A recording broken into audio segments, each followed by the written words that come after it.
Hello friends, இனி நம்ம பார்க்க போகிற வண்டி 2019 அக்டோபர் மந்தில் ரெஜிஸ்டர் பண்ண Bajaj Pulsar 180F PS4 ebony black and red colour variant TN92 Tiruchendur ஆர்டிஓவில் வண்டி ரெஜிஸ்டர் பண்ணியிருக்காங்க. வண்டியோட நம்பர் ஆஃப் ஓனர் பார்த்தீங்கன்னா சிங்கிள் ஓனர் கண்டிஷனில் இருக்குது. என்னோட பேப்பர் எல்லாமே கரண்டாக இருக்குது. இன்சூரன்ஸ் மட்டும் எக்ஸ்பிரி ஆயிருச்சு. வண்டியோட ஃபிசிக்கல் கண்டிஷன் பார்த்தீங்கன்னா எக்ஸலண்டான கண்டிஷனில் இருக்குது. என்னோட இன்ஜின் கண்டிஷன் பார்த்தீங்கன்னா பக்காவான செல்ஃப் கண்டிஷனில் இருக்குது. என்னோட ஓவரால் பாடி அவுட்லுக் நீங்களே பாருங்கள், நீட்டான கண்டிஷனில் நல்லா மெயின்டைன் பண்ணியிருக்காங்க.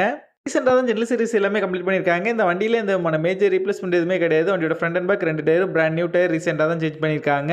இந்த வண்டி இருக்க லொக்கேஷன் தூத்துக்குடியில் தான் இந்த வண்டி இருக்குது. தூத்துக்குடி, திருநெல்வேலி, கன்னியாகுமரி, மதுரை, கோயில்பட்டி ஏரியாவில் உள்ள லோக்கல் டிஸ்ட்ரிக்ட் பீப்புள்ஸுக்கு ஃபினான்ஸ் ஃபெசிலிட்டியோட பண்ணி கொடுக்குறாங்க. இவங்க கிட்ட எக்ஸ்சேஞ்ச் ஃபெசிலிட்டியும் இருக்குது. வண்டிக்கு இவங்க சொல்கிற ப்ரைஸ் 68,500 சொல்கிறாங்க. ப்ரைஸ் வந்து ஃபிக்ஸ்ட் இல்லை, ஸ்லைட்லி நேஷபிள் தான். நம்ம சேனலில் வீடியோ பார்த்துட்டு வந்தோன்னு சொன்னீங்கன்னா ஸ்பெஷல் டிஸ்கவுண்ட் கொடுக்குறேன்னு சொல்லியிருக்காங்க. இந்த வண்டி நீடு இருக்கவங்க கீழே விசிபிளான நம்பருக்கு கால் பண்ணுங்கள். இந்த வண்டி பற்றின ஃபுல் டீட்டெயில் டிஸ்கிரிப்ஷனில் கொடுத்துருக்கேன், செக் பண்ணிக்கோங்க.